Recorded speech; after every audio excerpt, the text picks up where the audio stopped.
자, 우리 오늘이 벌써 1월 10일입니다. 여러분 1월 1일에 가졌던 그 계획은 잘 진행되고 있습니까?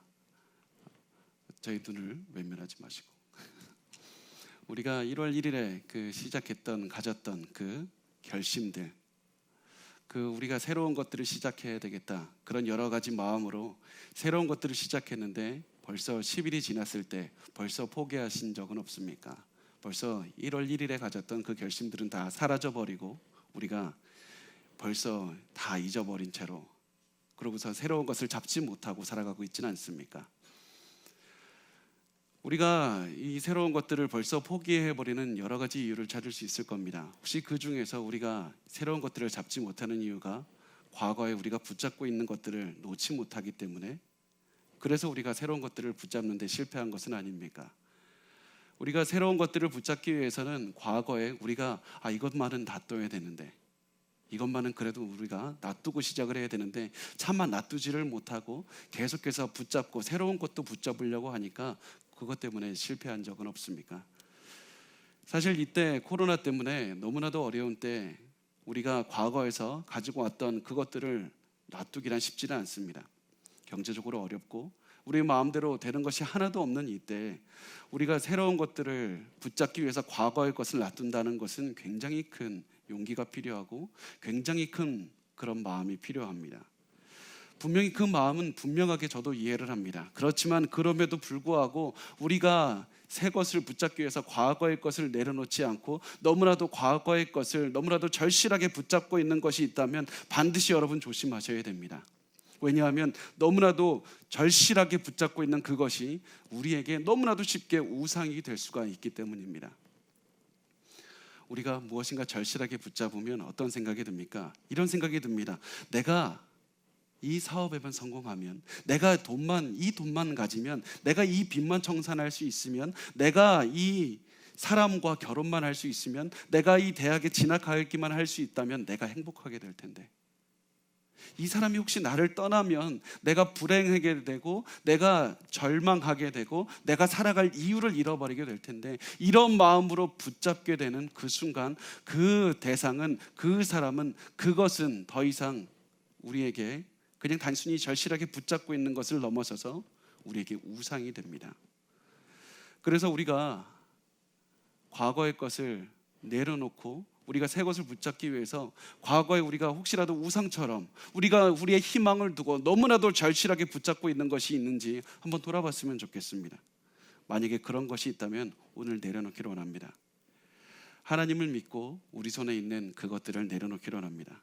그것을 내려놓아야만 하나님께서 주시는 것들을 붙잡을 수 있기 때문입니다. 오늘 우리가 나누는 그 열왕기상 18장 말씀을 보면 아합 왕이라는 사람이 나오는데, 사실은 아합 왕은 우리가 보통 알기로 악의 대명사로 불립니다. 악한 사람 하면 아합 왕을 떠올립니다. 사실은 근데 그 사람의 삶을 잘 보면 그 사람은 엄청나게 우상을 추구했던 사람이지만 그 사람을 잘 보면 우리와는 별반 다른 것이 없는 그런 사람이었습니다. 우선 그 사람의 인생을 보기 위해서 그 아합 왕의 아버지 오므리라는 사람을 보고자 합니다. 아합 왕의 아버지 오므리를 보면 오므리는 성경에서 악한 왕이라고 표현을 합니다. 그런데 현실에서 오므리는 그렇게 실패한 인생은 아니었습니다. 어느 정도 성공한 사람이었습니다.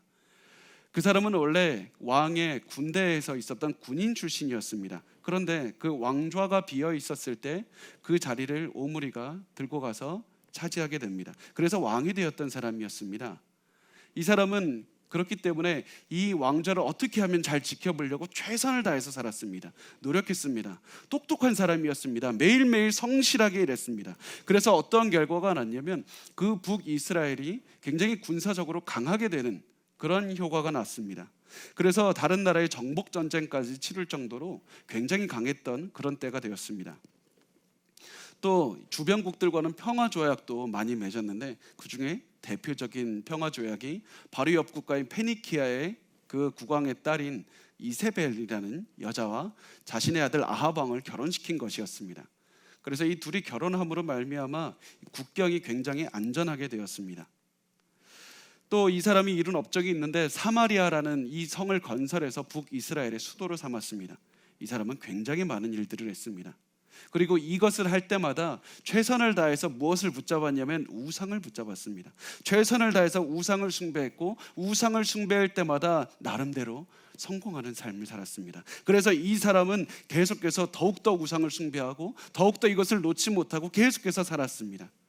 그리고 오므리의 아들 아합이 왕이 되었을 때 자신의 아버지의 삶을 본받아서 더 열심히 살았습니다. 아버지가 했던 것보다 더 열심히 우상을 숭배했습니다. 더 열심히 아내 이세벨의 말을 들어서 더 열심히 했습니다. 이 사람은 내가 잘 살고 있다고 생각했습니다. 내가 잘 살고 있다고 생각했습니다. 성경은 아합을 이렇게 평가합니다. 열왕기상 16장 30절 말씀을 보면 우리 같이 읽어보겠습니다. 오므리의 아들 아합이 그의 이전의 모든 사람보다 여호와 보시기에 악을 더욱 행하여, 하나님께서 보시기엔 이 사람은 너무나도 악을 행했다고 말씀합니다. 그 아버지보다도 그 누구보다도 악을 많이 행했습니다. 그 이유를 하나님께서는 이 아합이 바알과 아세라 우상을 너무나도 숭배했다, 그 이유라고 말씀을 합니다. 아합은 자기 아내를 따라서 우상을 숭배하고 이세벨이 하나님의 선지자들을 죽이는 것을 보고 그 모습을 보면서 내가 잘 살고 있구나, 나 잘 살고 있다, 나 참 잘 살고 있다, 앞으로 더 열심히 살아야 되겠다, 이런 생각을 했습니다. 그런데 이런 아합 앞에 엘리야라는 사람이 등장을 합니다. 하나님께서 엘리야를 통해서 이렇게 말씀하십니다. 앞으로 비가 이 땅에 내리지 않을 것이다. 그래서 기근이 임할 것이라고 말씀을 했습니다. 그 이후로 가뭄이 지속됩니다. 그래서 그 시간이 언제까지 지속이 되냐면 열왕기상 18장 1절 우리가 오늘 보는 이 말씀에 보면 비가 오지 않은 지 3년이 지났다고 말씀을 하고 있습니다. 3년이 지났을 때 이제 하나님께서 엘리야에게 이 나라에 비를 줄 테니까 가서 아합을 만나라고 말씀을 합니다. 그래서 엘리야가 아합을 만났을 때 아합이 굉장히 충격적인 말을 합니다. 우리 그 말을 한번 읽어보겠습니다. 열왕기상 18장 17절에서 18절 말씀을 같이 보겠습니다. 시작. 엘리야를 볼 때 아합이 그에게 이르되 이스라엘을 괴롭게 하는 자여 너냐? 그가 대답하되 내가 이스라엘을 괴롭게 한 것이 아니라 당신과 당신의 아버지의 집이 괴롭게 하였으니 이는 여호와의 명령을 버렸고 당신이 바알들을 따랐음이니라. 아합이 엘리야를 보자마자 한다는 말이 당신이 이스라엘을 괴롭게 하지 않았습니까? 당신이 이스라엘을 괴롭게 했습니다, 이렇게 말합니다. 이 말의 의미가 뭐냐면 엘리야가 이스라엘을 저주했고 엘리야가 하나님을 믿었기 때문에 이 나라가 이 저주를 받아서 가뭄이 내렸다고, 비가 오지 않는다고 이렇게 얘기를 하는 겁니다. 아합은 내가 잘 살고 있고 나는 우상을 잘 숭배하고 있는데 엘리야 때문에 이스라엘이 가뭄을 당하고 있으니까 당신이 잘못한 것이다, 이렇게 얘기를 합니다. 굉장히 이상한 말입니다. 잘 생각해 보면 굉장히 이상한 말인 것이 바알 신은 원래 어떤 신이냐면 태풍의 신입니다. 비를 내리는 신입니다. 풍요를 주는 신입니다. 그래서 아합이 바알 신을 잘 믿었다면 어떤 결과가 당연히 와야 되냐면 비가 당연히 와야 됩니다. 그런데 엘리야가 하나님을 믿었다고, 그래서 비가 내리지 않는다고 이런 얘기를 하고 있는 겁니다. 아합이 아무리 바알을 믿어도 비를 얻지 못한 것은 바알이 의미 없는, 비를 내리지 못하는 힘이 없는 우상이라는 사실을 깨달았어야 됐던 겁니다. 그것이 논리적인 사실이었습니다. 그럼에도 불구하고 아합은 이것을 깨닫지 못합니다. 하나님이 비를 주시는 진정한 신이라는 사실을 깨닫지 못하고 아합은 그냥 우상 숭배를 회개하지 않고 계속해서 우상을 숭배하면서 살아갑니다. 도대체 왜 그랬을까요? 우리가 우상을 믿은 아합의 마음을 이해하기 위해서 우리가 현재 이 이단 교주들을 믿는 그 사람들의 마음을 한번 헤아려 보기로 합니다. 이 사람들의 마음을 보고 아합의 마음을 유추해 볼 수 있을 겁니다. 사람들이 보통 이렇게 얘기를 합니다. 이단 교주들을 믿는 사람들은 이단 교주가 죽으면 사람들이 자기가 잘못을 돌이켜서 회개하고 하나님께로 돌아올 것이라고 생각을 합니다. 그런데 우리나라 이단의 역사를 보면 이단 교주가 죽었을 때 어떠한 일이 벌어지냐면 사람들이 이단 교주에게서 돌이키는 것이 아니라 이단을 더욱더 믿게 되고 이단에 대한 믿음이 더욱더 강해집니다. 도대체 왜 그럴까요? 거기에 대한 두 가지 이유가 있는데 첫 번째 이유가 무엇이냐면 이 이단의 문제는 영적인 문제이기 때문입니다. 그래서 사람들이 이 우상 숭배, 이 문제는 영적인 문제이기 때문에, 이성적인 문제가 아니라 영적인 문제이기 때문에 아무리 이단 교주가 죽는다고 해도 논리적으로 이성적으로 판단해서 나올 수 있는 힘이 없게 되는 겁니다. 그런데 우리가 주목해야 될 두 번째 이유가 있는데, 두 번째 이유는 이단에 빠졌던 사람들이 마음에 본전 심리가 있기 때문입니다.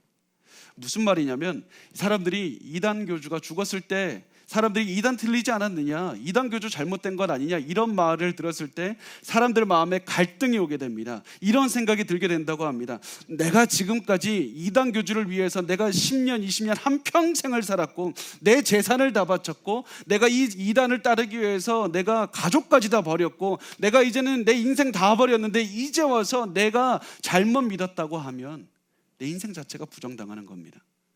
내가 지금까지 잘못 살아왔다는 걸 인정해야 되는 겁니다. 내가 지금까지 살아왔던 인생이 다 실패라는 것을 인정해야 됩니다. 다 실수라는 것을 인정해야 됩니다. 그렇게 하면 내 인생이 부정당하는 것 같습니다. 그래서 아무리 이단 교주가 죽었다고 할지라도 사람들은 이단 교주가 죽었으니 내가 이단에서 벗어나는 것을, 이 결론을 내리는 것이 아니라 사람들의 마음은 이런 생각이 들게 됩니다. 이단 교주가 죽건 말건 내가 믿는 이단이 맞아야 된다. 내가 믿는 신앙은 맞아야 된다. 내가 지금까지 살아왔던 삶은 옳았어야 된다. 내가 지금까지 재산을 걸고 인생을 걸고 가족까지 버려가면서 따랐던 이 길은 반드시 옳아야 된다. 그래서 사람들은 이단 교주가 죽었을 때 그 길에서 돌이키는 것이 아니라, 자신의 잘못을 인정하는 것이 아니라 오히려 더 잘못된 길로 더 열심히 달려간다는 사실입니다. 그와 마찬가지입니다. 아합도 자신의 잘못을 깨달았어야 옳습니다. 자신이 믿는 바알신이 비를 주지 않는다는 사실을 보고 자신이 믿던 이 우상에서 돌이켜야 됐습니다. 그런데 아합은 그럴 수가 없었습니다. 내 인생은 맞아야 됩니다. 바알은 분명히 신이었어야 됐습니다. 내가 믿는 바알이 틀렸다면 우리 아버지 오므리의 삶도 틀린 겁니다. 우리 아내도 틀린 겁니다. 내가 지금까지 살아온 인생도 틀린 겁니다. 이 나라를 지금까지 바알 숭배로 이 나라를 이끌어 놨는데 이 나라 자체가 다 무너질 만한 그런 엄청난 일에 벌어지게 된 겁니다. 그래서 아합의 마음에서는 바알 숭배가 맞아야 된다. 우상이 맞아야 된다. 그래서 아합은 그런 마음으로 가뭄을 겪는 지난 3년 동안을 버텼던 겁니다. 가뭄이 지속되면 지속될수록 더 열심히 우상을 숭배하게 된 겁니다. 그런데 문제가 뭡니까? 우상을 숭배했을 때 가뭄이 지나가고 내 문제가 지나가면 참 좋았는데, 아무리 우상을 숭배해도 가뭄이 해결이 되지가 않습니다. 아무리 우상을 숭배해도 비가 오질 않습니다. 비가 오지 않을수록 어떤 결론을 내립니까? 아합은 엘리야를 더 원망합니다. 저 사람 때문에 내가 지금까지 살은 인생은 옳았는데 저 사람 때문에 내 인생이 망쳤다고. 그러면 그럴수록 우상을 더욱더 열심히 숭배하게 됩니다. 이런 악순환이 계속해서 지속되고 있었습니다. 이런 아합과 이세벨, 또 이들을 따르는 이스라엘 민족의 삶을 보여주는, 단적으로 보여주는 그런 장면이 있는데, 그 장면이 어디서 나타나냐면 이들이 숭배했던 몰렉 신에게서 나타납니다. 이들은 단순히 바알 신과 아세라만 섬겼던 것이 아니라 몰렉 신을 섬겼는데, 몰렉 신을 섬겼던 방법이 어떻게 나오는지 예레미야서 32장 35절에 나옵니다. 우리 같이 읽어보겠습니다. 시작. 흰놈의 아들의 골짜기에 바알의 산당을 건축하였으며 자기들의 아들들과 딸들을 몰렉 앞으로 지나가게 하였느니라. 그들이 이런 가증한 일을 행하여 유다로 범죄하게 한 것은 내가 명령한 것도 아니요 내 마음에 둔 것도 아니니라. 이 몰렉에게 제사를 지낼 때의 모습을 항상 몰렉 앞을 지나가게 한다, 이렇게 표현하거나, 성경의 다른 부분을 보면 불 속으로 자식들을 지나가게 한다, 이런 표현이 있을 겁니다. 이게 보통 몰렉을 제사를 지내는 그런 모습을 표현하는데, 이 말의 뜻이 뭐냐면 사람들이 자기의 자식을 산채로 불 속에 집어넣는 그런 얘기를 뜻합니다. 몰렉에게 지내는 제사는 사람들이 불 속에다가, 특히 보통 이제 나이가 들은 성인들은 이제 죽이지는 못했고 아기들을 그 불 속에다 넣어서 산채로 몰렉에게 바쳤습니다. 이 방법을 어떻게 보통 했냐면, 불 속에다가 아이를 직접 넣거나 아니면 구덩이를 파놓고 깊게 파놓고 아기를 넣은 다음에 아기가 거기에서 기어나오지 못하도록 아기의 다리를 분질러 넣고 거기에 넣습니다. 또 아기가 죽을 때 너무 그 고통스러운 비명 소리가 너무 크게 들리면 그때 그 소리를 부모님이 듣지 못하게 하려고 일부러 북소리를 더 크게 합니다. 그렇게 해서 제사를 지냈습니다. 사람들은 아기를 미워해서가 아니라, 아기를 아무렇지도 않게 생각해서가 아니라, 이렇게 아기까지 바치면 내 인생이 좋아지겠지, 내가 아기까지 바쳤는데 나에게 복을 줄 것이라고 그렇게 믿었고, 그렇게 해서 계속해서 자기의 가장 사랑하는 아기를 드렸습니다. 그런데 문제가 어디서 납니까? 아무리 아기를 바쳐도 풍요롭게 되질 않습니다. 아무리 아기를 바쳐도 가장 사랑하는 그것들을 줘도 자신의 인생에서 가뭄이 해결이 안 됩니다. 죽을 것만 같습니다. 재정적인 것이 해결이 안 되고 건강이 해결이 안 됩니다. 우상에게 내가 가장 소중한 것들을 바쳤는데 계속해서 그 결과가 무엇입니까? 절망밖에 없습니다. 이제는 남은 것이 아무것도 없습니다. 나의 소중한 것까지 다 바쳤습니다.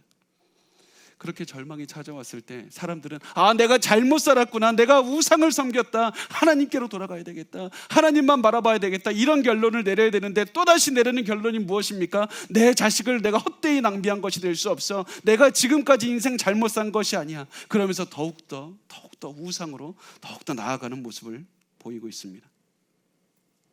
이것이 아합과 이세벨과 이스라엘 사람들의 당시 모습이었습니다. 가뭄이 심해질수록 이 사람은 돌이키는 것이 아니라 더욱더 우상을 붙잡았습니다. 그래서 성경에서는 이 모습을 보고, 가뭄이 내리는 이 모습을 보고 하나님께서는 두 가지 이 이스라엘에 가뭄이 내렸다고 말씀을 합니다. 첫 번째는 실제로 비가 내리지 않아서 내리는 가뭄이고, 두 번째는 영적인 가뭄입니다. 하나님께서 이 비를 내리지 않는 모습을 보여주시면서 너희 인생에 영적인 가뭄이 찾아왔다, 이 비가 내리지 않는 그 모습을 보면서 너희 인생에 내린 이 영적인 이 가뭄을 해결하고, 이 해결하기 위해서 하나님께로 돌아오라고 말씀을 하고 있습니다. 그래서 아합이 깨달았어야 되는 것은, 진정한 가뭄은 내 가슴 속에 이스라엘의 영적인 곳에 있다는 것을 깨닫고 하나님께 돌이켰어야 됐던 것이었습니다. 바로 이스라엘의 가장 중요한 가뭄은 영적인 가뭄이었습니다. 여러분의 삶에서 어려움이 찾아올 때가 있습니다. 너무 힘들 때가 있습니다. 그때 우리 스스로 질문해야 됩니다. 우리가 고난을 체험하고 있는 이유는 단순히 돈이 없어서인가, 아니면 내 인생 영적 가뭄이 찾아와서인가? 내가 어려움을 겪고 있는 것은 단순히 내 건강이 안 좋아서, 사업이 잘 안 돼서, 내가 바라는 것들이 잘 안 돼서인가? 내 인생에, 내 가정에, 내 사업에 영적 가뭄이 찾아온 것인가? 그리고 그 영적 가뭄이 찾아온 것이 원인이 됐다면 당장에 돌이켜서 하나님께로 돌아가야 됩니다. 우리가 영적 가뭄을 맞이했을 때 가장 먼저 해야 되는 것은 손에 그렇게 붙잡고, 간절하게 붙잡고, 이것을 놔두면 안 된다고 하는 그런 모든 우리의 희망을 두고 있는 이 모든 것들을 내어버리고 하나님을 쫓아야 됩니다. 여러분, 어떤 분들은 이렇게 말합니다. 내가 열심히 살았습니다. 나 열심히 살았습니다. 나 최선을 다해서 살았습니다. 내가 얼마나 선한 의도로 최선을 다해서 살았는지 아십니까? 내가 최선을 다해서 달려갔는지 아십니까? 여러분, 그러나 중요한 것은 우리가 최선을 다했다는 사실보다 더 중요한 것이 있습니다. 우리가 하나님을 향해서 달려가고 있느냐가 더 중요합니다. 우리의 방향은 하나님을 향하고 있습니까? 우리가 단순히 하나님이 아닌 다른 방향으로 최선을 다해서 달려간다고 하면 그것은 최선을 다했지만 전혀 다른 방향으로, 우리가 잘못된 방향으로 잘못된 인생을 더욱더 열심히 살아가는 그런 결론밖에 내릴 수가 없습니다. 우리에게 최선을 다하는 것보다 더 중요한 것은 우리가 올바른 방향을 잡고 살아가느냐, 그것이 더 중요합니다. 그래서 영적 가뭄을 맞이했다면 우리의 방향을 돌려서 하나님께로 달려갔으면 좋겠습니다. 자, 하나님께서는 이스라엘에게 너희가 처한 상황은 영적 가뭄이다, 이것을 이스라엘 전체에 알려주고 싶으셨습니다. 그래서 엘리야를 통해서 이 아합에게 있던 바알 선지자들과 이 겨루는, 그런 경쟁하는 시합을 하게 하셨습니다. 이 싸움은 단순히 하나님의 능력이 얼마나 위대한지 그것을 보여주는 시합이 아닙니다. 영적 가뭄에 하나님께로 돌이키는, 그것을 보여주시기 위한 시합이었습니다. 사람들이 영적 가뭄에서 하나님께로 돌이키게 만들기 위한 시합이었습니다. 그래서 엘리야가 일부러 갈멜산이라는 곳을 택한 겁니다. 갈멜산은 굉장히 중요한 상징적인 이유가 있었는데 그 이유가 무엇이냐면 갈멜산은 우선 바알신을 섬기던 중심지였습니다. 바알신을 섬기던 중심지였고 또 갈멜산 중턱에는 수많은 사람들이 모일 수 있는 그런 곳이 있었습니다. 그래서 이 엘리야가 갈멜산을 얘기하면서 바알 선지자들과 또 이스라엘 모든 사람들이 와서 볼 수 있도록 했던 겁니다. 그리고 그 시합을 하는 당일이 되었을 때 수많은 이스라엘 사람들이 몰려왔습니다. 그때 이 몰려온 사람들에게 엘리야가 말을 합니다. 우리 21절 말씀 우리 같이 읽어보겠습니다. 시작. 엘리야가 모든 백성에게 가까이 나아가 이르되 너희가 어느 때까지 둘 사이에서 머뭇하려느냐. 여호와가 만일 하나님이면 그를 따르고 바알이 만일 하나님이면 그를 따를지니라 하니 백성이 말 한마디도 대답하지 아니하는지라. 우리가 여기서 머뭇한다는 말이 이 히브리어로 무슨 뜻이냐면 파사흐라는 단어인데, 파사흐라는 말은 절뚝절뚝거리다, 절뚝절뚝거리다는 말입니다. 하나님께서 이스라엘 사람들에게 너희 왜 절뚝거리냐고 말씀을 합니다. 이 말씀이 어떤 의미냐면 한 다리로 절뚝였다가 다른 다리로 절뚝였다가 하나님을 섬기기 위해서 한 다리로 절뚝였다가 우상을 숭배하기 위해서 한 다리로 절뚝이는 것처럼 너는 왜 하나님을 섬겼다 우상을 섬겼다 하느냐. 너는 왜 하나님과 바알 사이에서 왔다 갔다 결정하지 못하고 있느냐. 너희가 하나님이 신이라고 믿으면 하나님을 따르고 바알이 신이라고 믿으면 바알을 따르라. 너희들은 왜 아무것도 결정하지 못하고 이렇게 살아가고 있느냐. 너희가 하나님과 바알 사이에서 선택하지 못하고 있다면 너희 인생은 평생 절뚝이는 인생을 살아가게 될 것이다. 이렇게 말씀을 했습니다.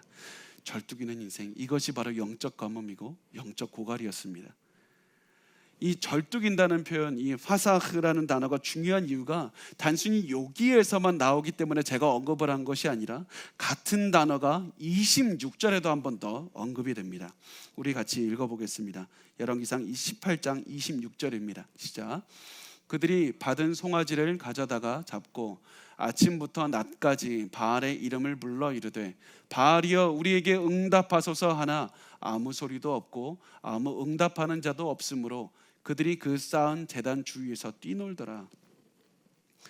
성경이 바알의 그 선지자들이 바알에게 제사 지내는 그 모습을 보면서 뛰논다고 표현을 합니다. 여기서 뛰논다는 말이 아까 제가 말씀 절뚝거린다는 표현인 파사흐라는 단어입니다.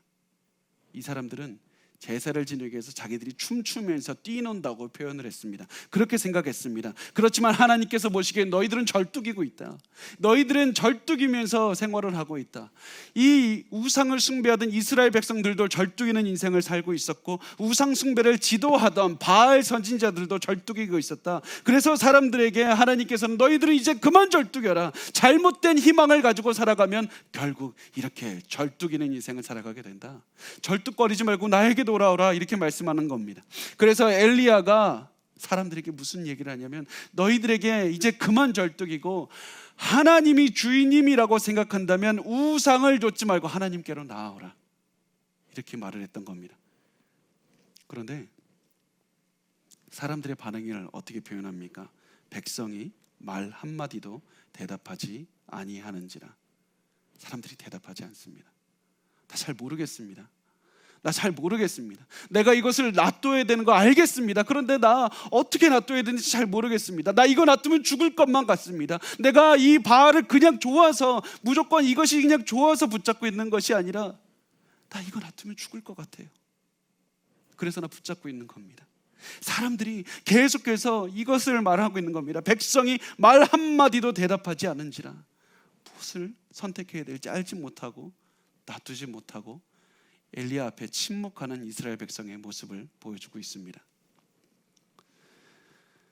그렇게 조용한 이스라엘 백성들을 뒤로하고 엘리야가 이제 바알 선지자들에게 몸을 돌려서 대결하는 방법에 대해서 말을 하게 됩니다.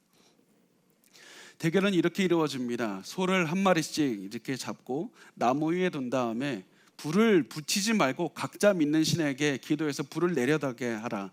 그렇게 해서 그렇게 기도할 때 소위에 불을 내리는 그 신이 진정한 신이니까 하나님인지 바알인지 그 진정한 신이 누군지 대결을 해보자, 이렇게 말을 했습니다.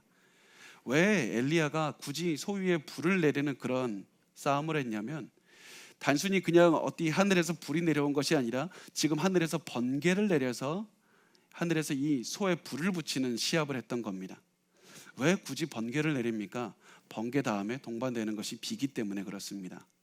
지금까지 가뭄을 이겨낼 수 있게 하는 비를 내리는 신이 하나님인지 바알인지 한번 대결을 해보자. 그래서 이 엘리야가 바알 선지자들에게 이 소에 불을 붙이는 이 시합을 했던 겁니다. 그리고 바알 선지자들도 좋다, 그러면 누가 진정한 비를 내리는 신인지 같이 대결을 해보자고 이렇게 해서 바알 선지자 450명과 엘리야 한 명이 이제 갈멜산에서 대결을 펼치게 됩니다.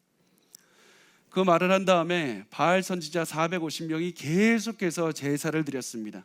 몇 시간이나 제사를 지냈는지 모릅니다. 계속해서 제사를 지냈는데 하늘에서 번개가 내리지 않습니다. 불이 떨어지지 않습니다.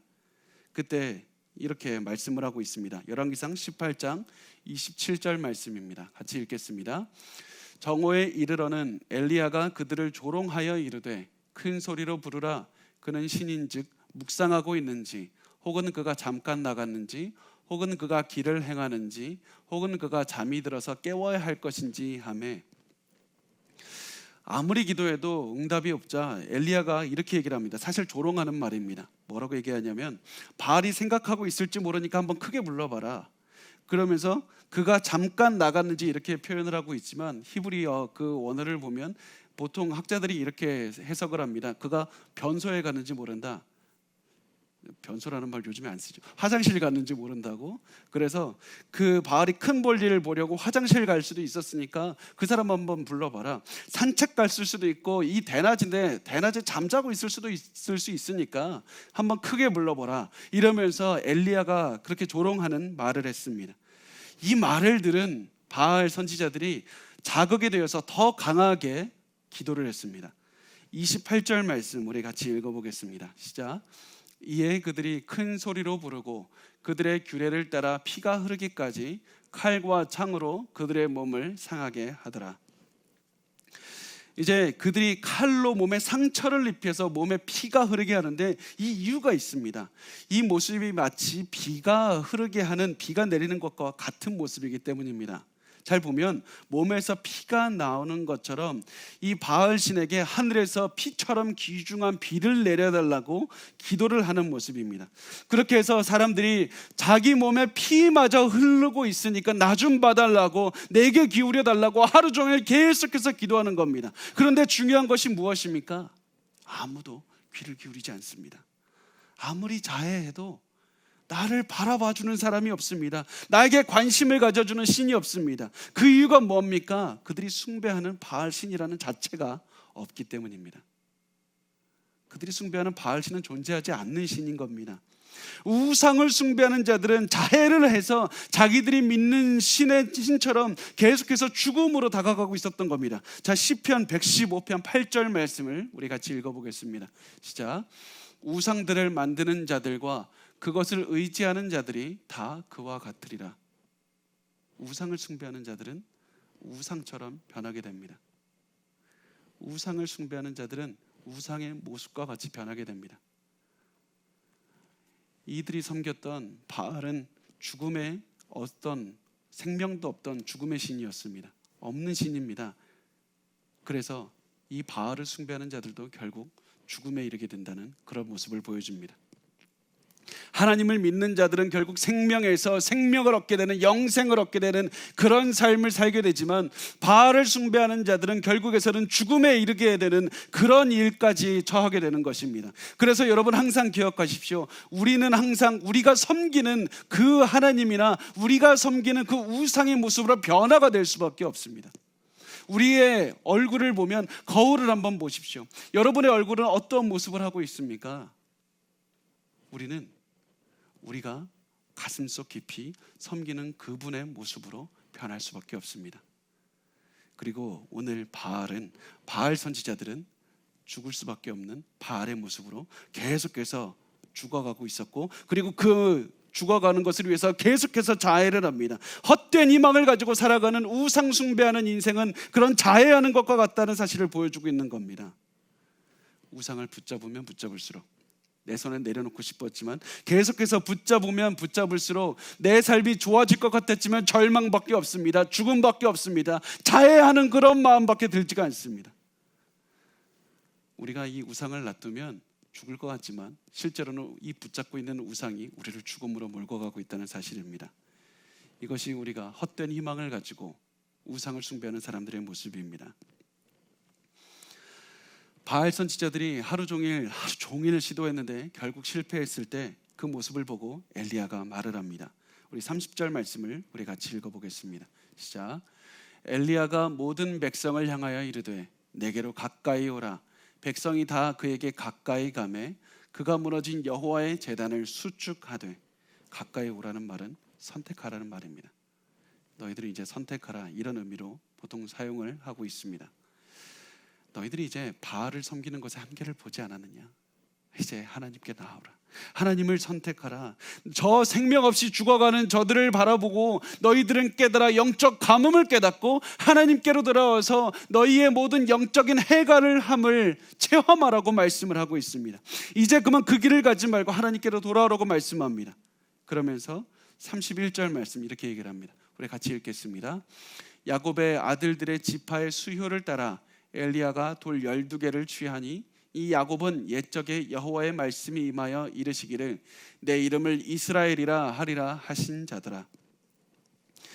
아마 엘리야가 있었던 그 지역 근처에는 예전에 하나님께 제사를 지내던 그런 제단이 있었을 것으로 추정이 되고 있습니다.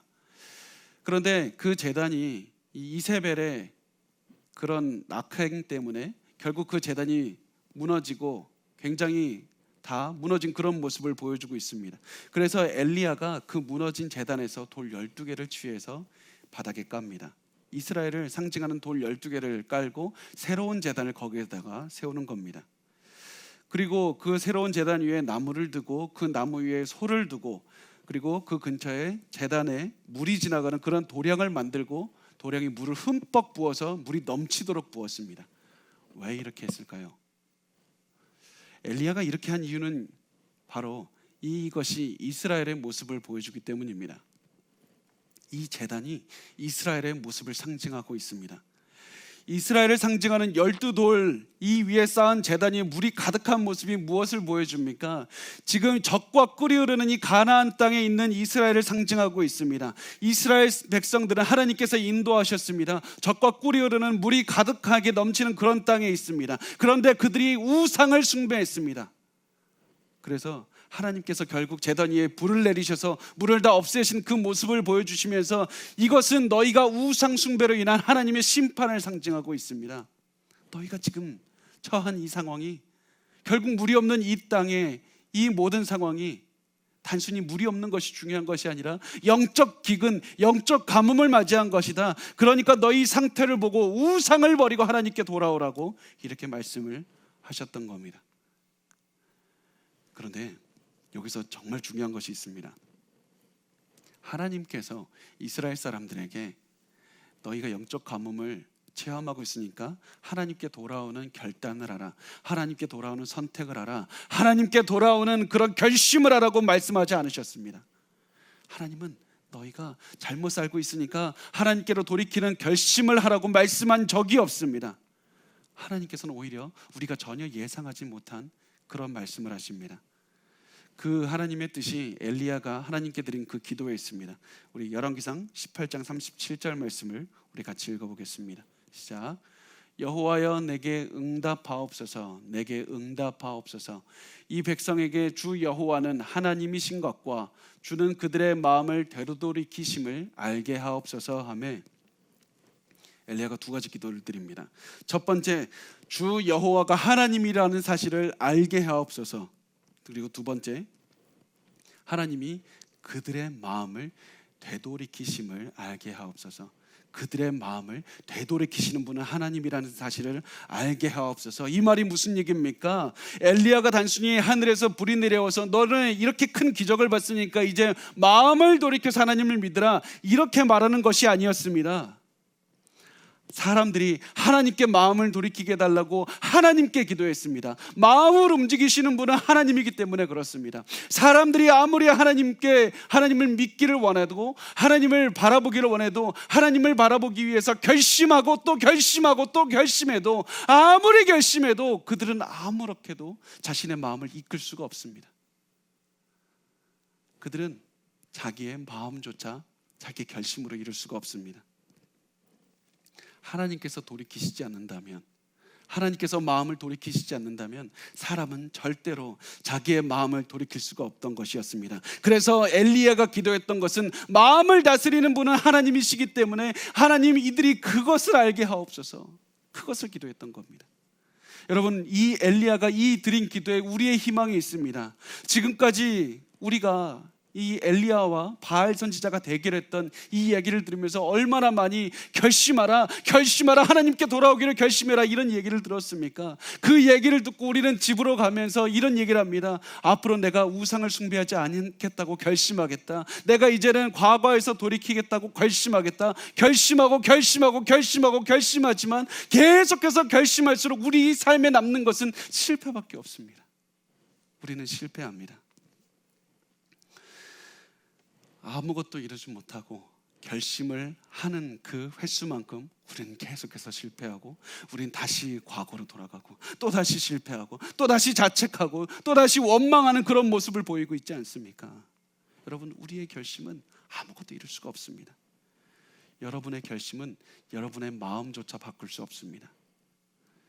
우리의 마음은 하나님만이 바꿀 수가 있습니다. 그래서 하나님께서 우리의 마음을 바꾸어 주셔야만 하고, 하나님께서 우리의 상황을 바꾸어 주셔야만 합니다. 우리의 희망은 우리가 꿈꾸는 우상에게 있는 것도 아니고, 우리가 하는 결심에 있는 것도 아니고, 우리의 희망은 하나님에게밖에 없기 때문입니다. 그래서 우리가 오늘 본문을 보면서 단순히 하나님, 내가 우상을 내려놓기로 결심합니다, 이 결심에서 그치는 것이 아니라, 여러분 기도하십시오.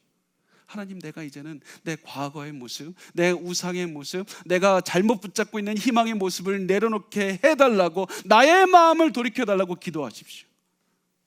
하나님, 나는 할 수 없습니다. 나의 결심을 가지고는 단 하나도 바꿀 수가 없습니다. 하나님, 나의 마음을 이끌어달라고. 왜냐하면 이 말씀을 통해서 주시는 그것이 무엇이냐면, 가장 중요한 메시지는 하나님께서는 이 천지 만물을 움직이시는 분일 뿐만 아니라 내 마음의 주인이시다, 내 마음을 움직여가는 분이다. 그분이 바로 하나님이라는 사실을 기억하시기 바랍니다. 여러분이 아무리 좋은 의도를 가지고 최선을 다해서 열심히 한다고 해도 여러분의 삶은 바뀌지 않을 겁니다. 여러분이 단순히 이 자리에서 내가 앞으로 최선을 다해서 열심히 살아가면 되겠지, 이런 마음으로 살아간다면 올 2021년도 작년과 똑같이, 재작년과 똑같이 계속해서 우리의 실패를 반복하며 2021년 끝이 됐을 때는 또다시 죄책감에, 그런 자책하는 마음으로 또 실패했다, 그런 마음으로 살아가게 될 겁니다. 여러분 기도하십시오. 하나님께 구하십시오. 하나님께 우상을 버리고 하나님을 따르게 해달라고 기도하셨으면 좋겠습니다. 엘리야가 지금 그 마음을 가지고 하나님께 기도했습니다. 그리고 하나님께서는 엘리야의 기도를 들으시고 지체하지 않고 응답하셨습니다. 그 말씀이 38절 말씀에 나옵니다. 우리 같이 읽겠습니다. 시작. 이에 여호와의 불이 내려서 번제물과 나무와 돌과 흙을 태우고 또 도량에 물을 핥은지라. 하나님께서 하늘에 번개를 내리셔서 이 소에 불을 붙이셨습니다. 바알은 하지 못했던 그 하나님께서 이 불을 붙이신 것을 보여주게 됩니다. 그리고 이스라엘은 그 모습을 보고 하나님께 고백을 하게 되는데요, 그동안에 조용히 있던 이스라엘 백성이 드디어 고백하게 됩니다. 아니, 하나님께서 이들을 고백하게 하셨습니다. 마음을 움직이셨습니다. 어떻게 고백합니까? 39절 말씀입니다. 우리 같이 읽겠습니다. 시작. 모든 백성이 보고 엎드려 말하되 여호와 그는 하나님이시로다, 여호와 그는 하나님이시로다 하니. 이 모든 말씀에서 진정한 기적이 무엇이냐면, 하나님께서 보여주시는 진정한 기적이 무엇이냐면, 단순히 하나님께서 하늘에 불을 내리셨다, 이 소에 불을 붙이셨다, 이것이 아니라 진정으로 가장 중요한 기적은 하나님께서 이들의 마음을 바꾸셔서 하나님께 고백하게 하셨고 하나님께 돌이키게 하셨다, 하나님께서 이들의 마음의 왕이 되셨다, 이것을 말씀하고 있는 겁니다. 하나님께서 이스라엘 사람들의 마음을 바꾸시고 하나님께로 이끄셨다. 우리의 희망은 하나님께 있다. 그것을 말씀하고 있는 겁니다. 여러분에게 절실하게 붙잡고 있는 건 뭡니까? 하나님, 내가 이거 놔두면 죽을 것 같은데요. 이거 정말 희망인데요. 이거 하나 남았습니다. 하나님, 이것마저 어떻게 놔둡니까? 우리가 마음에 그렇게 붙잡고 있는 게 있습니까? 그것이 우리의 삶의 우상이 된다면, 그것이 우리의 삶의 희망이 된다면, 그것이 없으면 우리가 마치 절망해서 죽을 것만 같다면, 그것을 이제 하나님 앞에 내려놓을 때가 됐습니다. 우리가 하나님을 붙잡으시기 바랍니다. 우리의 미래는 우리에게 있는 게 아니라 하나님께 있습니다. 사실은 오늘 말씀을 준비하면서 저에게도 많이 묵상을 하는 그런 말씀이었습니다. 사실 우리가 교회가 보면, 제가 들은 바로는 한 달에 교회가 매달 200개씩 문을 닫는다고 합니다. 굉장히 많은 사람들이 굉장히 힘들어하는, 교역자들도 힘들어하는 그런 때입니다. 우리 교회는 작년 2020년 코로나가 한창이던 때 시작을 해서 지금까지 왔습니다. 그러면서 사실 저도 다른 교회 소식을 들으면 이렇게 마음이 좀 불안감이 찾아오고, 저도 인간적인 마음으로 염려가 들 때가 사실 많이 있었습니다.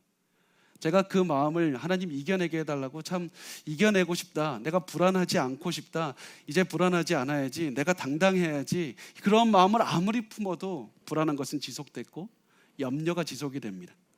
그런데 제가 그때부터 계속해서 해왔던 습관이 하나 있습니다. 기도했습니다. 저 불안할 때마다 기도했습니다. 염려가 들 때마다 기도했습니다. 제가 너무나도 힘들 때마다 기도했습니다. 마음속으로라도 계속해서 기도했습니다. 시간이 없을 때는 한마디라도 기도했습니다. 그렇게 기도했을 때 하나님께서는 제게 오히려 희망을 주셨고 힘을 주셨고 비전을 주셨습니다.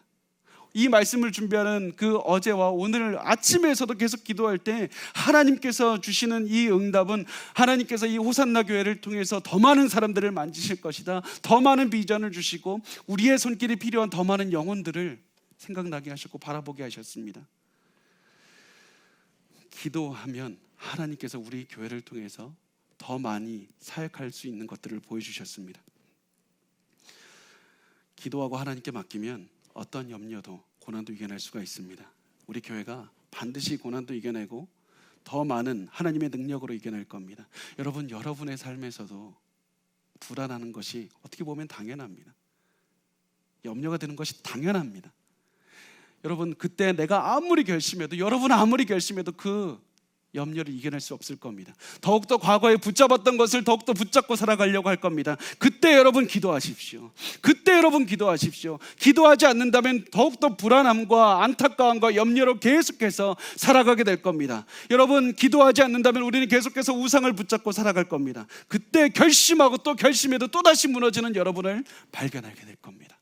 여러분, 그때 여러분, 우리가 지금까지 열심으로 결심하고 결심한, 많이 해봐서 그 끝을 알고 있지 않습니까? 결심하면 실패합니다. 여러분, 기도하십시오. 우리가 불안할 때 기도하시고, 염려가 될 때 기도하시고, 슬플 때 기도하시고, 아플 때 기도하십시오. 우리가 기도할 때 하나님께서는 우리의 마음을 인도하실 뿐 아니라 우리의 기도를 들으시고 우리의 삶도 인도하실 겁니다. 우리의 마음에 붙잡고 있는 우상을 버리게 해달라고 기도하십시오. 우리가 하나님을 붙잡게 해달라고 기도하십시오. 왜냐하면 우리의 희망은 우리의 결심에 있는 게 아니라 하나님께 있기 때문입니다. 우리 개인의 그런 기도 제목과 가정의 염려와 여러 우리가 살아가는 사회적인 필요, 그 모든 것들을 내려놓고 하나님께 기도하시기 바랍니다. 이제는 내려놓고 하나님께 기도할 때 하나님께 우리가 도저히 상상하지 못했던 그런 회복함으로 인도하실 겁니다. 우리 계속해서 2021년 한 해 기도하는 한 해가 되었으면 좋겠습니다.